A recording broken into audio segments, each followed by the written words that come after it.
¿Sí? ¿Se escucha? Pero eso es solo para la grabación. Ah, ok. Un segundo. Buenas tardes. El presente es el estudio metabólico de latinos recibiendo antipsicóticos. Es un proyecto de factibilidad en colaboración internacional. Somos 3 centros que estamos en este trabajo, 4 centros en 3 países. De Nuevo León, Baja California en México, el Centro de Investigaciones de Sun Valley en California, que es adscrito a la Universidad de California, y la Clínica Nuestra Señora de la Paz en Bogotá es el único centro que está inscrito para Colombia. Estas son las personas que estamos trabajando en colaboración. Por Colombia estamos el doctor Ricardo Alas Priella como epidemiólogo y yo. Bueno, ya hemos venido hablando sobre lo que ha sido los antecedentes y la historia de síndrome metabólico. Esto es un tema que viene más o menos tratándose desde finales de los años 60, comienzos de los 70, cuando comenzamos a hablar de que había una observación de que los pacientes con enfermedad mental tenían unos riesgos cardiovasculares particulares. En los años 80, con el boom del síndrome X, la aparición de literatura fue bastante, se incrementó bastante, y por lo general lo encontramos relacionados al uso de medicamentos en psiquiatría, ¿sí? Como datos generales, encontramos que la población general en Estados Unidos es alrededor del 25%.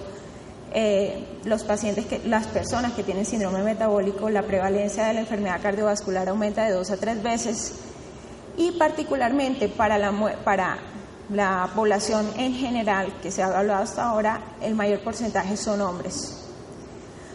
En la última medición que hizo para alrededor del 2005-2006 la Entidad Nacional de Nutrición y Salud de Estados Unidos, decía que los latinos teníamos más riesgo que la población anglo.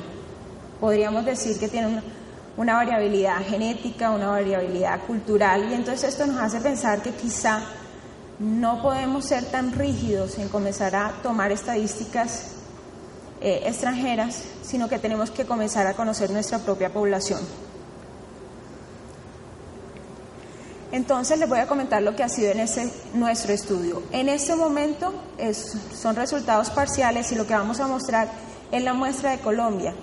Estados Unidos y México ha tenido un retraso con la parte de comités de ética, por lo tanto la muestra de ellos en este momento es mucho más pequeña.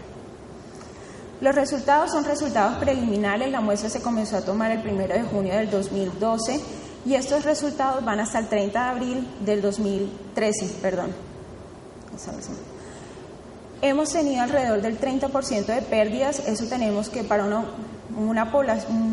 muestra bruto es de 211 casos, y la muestra neta en este momento con laboratorios, que fue con lo que hicimos, se determinaron las pérdidas, es de 150. Los pacientes atendidos todos fueron de los servicios ambulatorios, no se tuvieron en cuenta pacientes hospitalizados ni pacientes del servicio de urgencias. El método de inclusión eran pacientes de mayores de 18 años que aceptaban, mediante la firma del consentimiento informado que se tramitó a través del comité de ética de la institución, el ingreso al estudio. Y estas evaluaciones fueron completamente independientes a las evaluaciones psiquiátricas que se habían agendado en la institución. Hay que aclarar que para este estudio no se recibió ningún tipo de patrocinio de la empresa farmacéutica. Entonces tenemos como objetivo, dentro de lo que es el estudio, establecer una prevalencia de pacientes psiquiátricos latinos con síndrome metabólico en México, Estados Unidos y Colombia, conocer una variedad de diagnósticos que están recibiendo tratamiento, conocer la comorbilidad ansiosa, afectiva y depresiva, establecer la presencia de hábitos saludables y de otros elementos como por ejemplo el uso de sustancias psicoactivas, cigarrillo o alcohol, y establecer una asociación entre las características sociales y demográficas que tienen los pacientes con síndrome metabólico.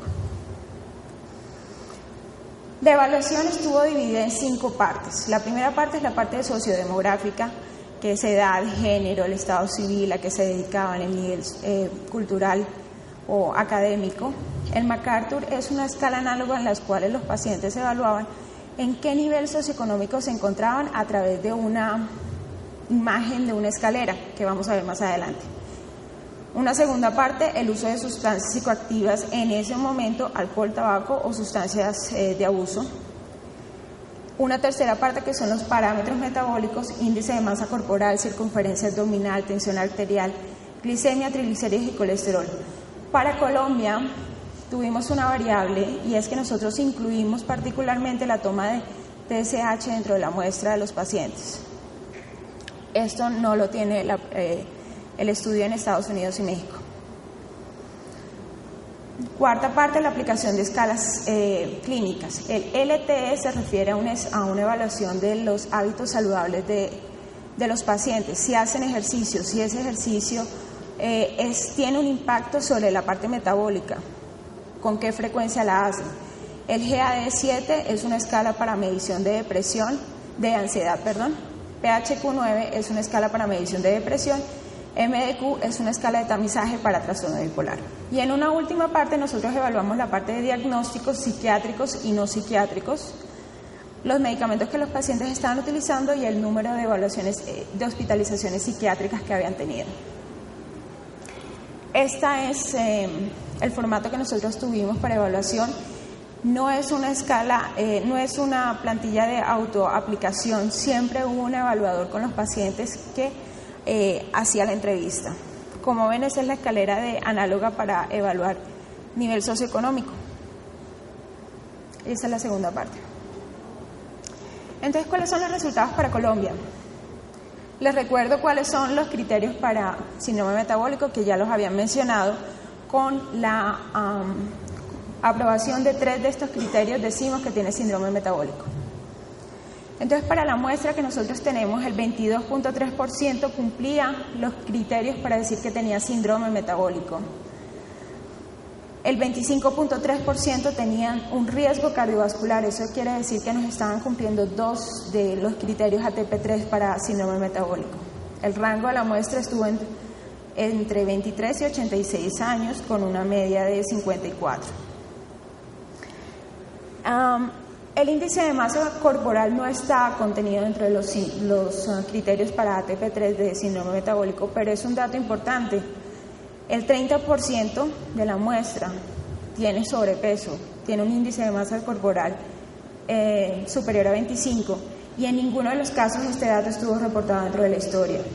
Diferente a la obesidad mórbida, que digamos que estuvo relativamente igual entre lo que nosotros encontramos y lo que estaba reportado dentro de las historias. Entonces, ¿qué pasa con la población con síndrome metabólico? Decíamos que para la población general la prevalencia principal era de hombres. Nosotros, para nuestra muestra, el 80% eran mujeres, 20% eran hombres. Diferente es el comportamiento de la muestra con riesgo cardiovascular, 2 criterios ATP3, y es donde las mujeres siguen ganando el primer puesto, pero donde se ve un aumento del 50% de los hombres con riesgo cardiovascular. En la parte del estado civil es similar, podríamos decir, en la parte de solteros y casados, pero hay una muestra entre separados y viudos. Los pacientes con síndrome metabólico son en menor proporción separados, pero en mayor proporción son viudos. En la parte de la ocupación, la población más importante con síndrome metabólico la tienen los pensionados, en una diferencia, digamos, significativa con la población sin síndrome metabólico. Y en la parte de antecedentes clínicos encontramos que tienen alrededor de un 8.5% más de hospitalizaciones. Y llamativamente, cuando nosotros vemos una diferencia grande cuando comenzamos a contar más de 15 hospitalizaciones y más de 20 hospitalizaciones. Tenemos un caso, un paciente con 54 hospitalizaciones. Consumo activo de cigarrillo, es menor en pacientes con síndrome metabólico, mayor en los pacientes sin síndrome metabólico. No tuvimos pacientes con síndrome metabólico que dentro de la evaluación tuviera consumo de alcohol activo. Y este es un dato bastante llamativo para nosotros, y es el consumo activo de sustancias de abuso. Y encontramos que los pacientes con síndrome metabólico tienen más un mayor porcentaje de abuso de sustancias. Pero esta muestra es diferente a los pacientes sin síndrome metabólico. Uno diría, bueno, los pacientes con síndrome metabólico tienen más consumo, pero no es igual. La muestra de síndrome metabólico, la sustancia de abuso fueron benzodiazepinas. Las sustancias de abuso de la población sin síndrome metabólico fue marihuana y bazuco.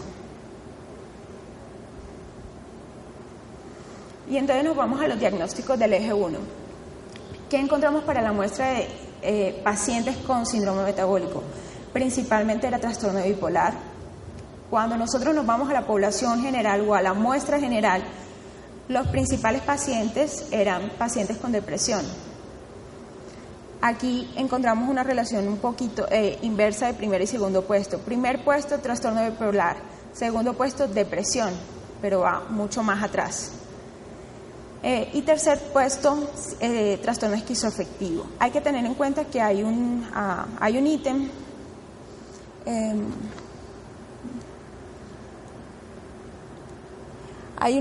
ese punto que es pacientes sin diagnóstico, y son pacientes que eran remitidos porque tienen diagnósticos en el eje 2 y en el eje 3. ¿Cuáles son los diagnósticos más prevalentes para el eje 3? Entonces encontramos que básicamente es hipertensión. En un segundo punto, pacientes sin diagnóstico, o sea, tenemos pacientes con riesgo metabólico que en las historias no reportaban absolutamente ninguna patología. Y en un tercer punto, hipotiroidismo. Para la muestra general, el primer punto fue hipotiroidismo. Entonces, comencemos con, digamos, asociaciones. Cuando nosotros nos vamos a ver en la población general, enfermedad mental, ¿cuáles fueron las alteraciones? Principalmente circunferencia abdominal, en un segundo puesto triglicéridos, y el resto de la torta se la reparten HDL, tensión arterial y glicemia. Cuando nos referimos a la muestra de pacientes con síndrome metabólico, la proporción es similar, pero tenemos que decir que el 100% de los pacientes con síndrome metabólico tenían alterada la circunferencia abdominal, llámese mujeres o hombres, el 100% de la muestra. El 81% de la muestra tenía alteraciones en los triglicéridos. Y el resto lo sigue siendo similar entre HDL, glicemia y tensión arterial, que representaban como el 50% de alteraciones en síndrome metabólico. Sobre la parte de aplicación de escalas de ansiedad y depresión, encontramos que hay una similitud. Realmente no son estadísticamente significativas cuando hablamos de ansiedad los pacientes con o sin síndrome metabólico. Pero en depresión encontramos otra historia, y es que los pacientes sin síndrome metabólico sí tuvieron una mayor puntaje en la escala de depresión. Cualquier observador desprevenido diría que los gorditos son más felices. Es discutible. Sobre uso de medicamentos, y aquí es una de las cosas que para nosotros ha sido llamativo, porque básicamente difiere de mucho de lo que se está hablando en este momento, y es que los principales medicamentos que estaban siendo formulados en estos pacientes con síndrome metabólico no fueron antipsicóticos. De hecho, ninguno estaba formulado con olanzapina y solo 5 tenían clozapina. Los principales medicamentos fueron benzodiazepinas y antidepresivos. En un segundo punto fueron el ácido valproico. Entonces volvemos a un punto que hemos discutido, y es que no solamente, el doctor Galvez lo decía, no solamente podemos echarle la culpa al medicamento. Hay otras cosas que están en juego cuando hablamos de síndrome metabólico en los pacientes. Como les decía al principio, para Colombia nosotros hicimos una inclusión de la toma de TSH, y entonces estos son hallazgos incidentales que no han sido reportados de manera individual.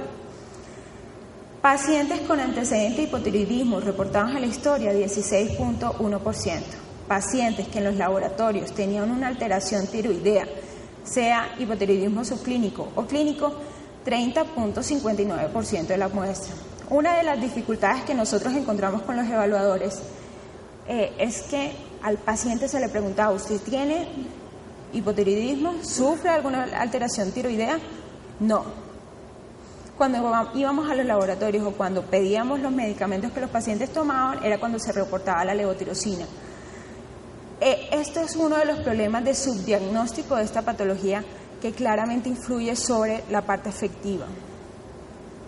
Pero como hablamos de síndrome metabólico, entonces decimos que, bueno, el rango en que encontramos la TSH fue de 4.5 a 25.9 y el 54% de los pacientes que tenían hipotiroidismo tenían sobrepeso. El 37.2% de los pacientes hipotiroideos cumplían criterios ATP3 para síndrome metabólico. Y entonces, si a la muestra general le quitamos esos hipotiroideos, lo que nos da es 37.2 pacientes con síndrome metabólico con hipotiroidismo versus 20.1% de pacientes eutiroideos con síndrome metabólico. Dentro de la literatura está reportado que el síndrome metabólico es un factor de riesgo cardiovascular que es independiente a los criterios ATP3, aparte del síndrome metabólico, pero claramente tiene un efecto sobre aterosclerosis. Entonces debe ser considerado o debe ser uno de los indicadores para nosotros de que el paciente tiene un riesgo adicional. Como les decía, solamente el 15.5% de los pacientes con hipotiroidismo subclínico había reportado esta patología como antecedente, y entonces es uno de los problemas que tenemos como subdiagnóstico. A veces el paciente no entiende que esto es una enfermedad como cualquier otra. Entonces, ¿cuáles son las conclusiones a las que nosotros llegamos? Uno, que en general los pacientes de esta muestra, el 50% tienen un factor de riesgo cardiovascular, sumando los factores de riesgo, pacientes con síndrome metabólico y pacientes con riesgo cardiovascular. Es una población bastante importante. Que la prevalencia de síndrome metabólico puede equipararse a la de la población general o a lo que está reportado, pero con unas características que son particulares. Por ejemplo, que las mujeres fueron las primeras afectadas, los principalmente afectadas. La muestra es bastante significativa para decir que hay una diferencia entre hombres y mujeres. Que los síntomas ansiosos fueron similares, pero que los síntomas depresivos sí mostraron una diferencia entre los pacientes con síndrome metabólico versus los que no lo tenían. Que para esta muestra los antipsicóticos no estuvieron relacionados como principal medicamento utilizado. Entonces, volvemos a la idea de que aquí hay otras cosas que están jugando para hablar del síndrome metabólico. Una de las ideas que comenzamos ya a trabajar y a recolectar son los pacientes cero.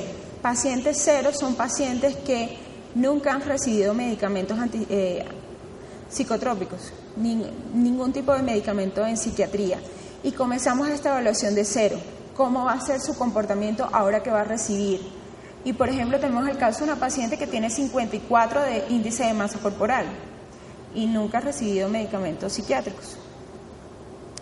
Que los medicamentos para síndrome metabólico de esta muestra fueron principalmente benzodiazepinas y antidepresivos, y en un segundo puesto fueron los moduladores. Entonces, hay unas características particulares que seguimos trabajando en lo que debe ser nuestra idea del síndrome metabólico. Por último, la reflexión básicamente es que nosotros no solamente tenemos que tener este tema o traerlo a colación cuando creemos que el paciente o se subió de peso o cuando formulamos clozapina o olanzapina o un antipsicótico. Este es un tema que debe ser permanente. El sobrepeso es bastante frecuente en la población psiquiátrica, y quizá tomando las palabras de la doctora Centorrino, es obligación de nosotros dar un manejo integral. No espere que el internista lo haga, no espere que nadie lo haga, porque es su paciente, y creo que hemos comenzado o tenemos que tener la idea de empoderarnos de lo que es un tratamiento integral. Muchas gracias.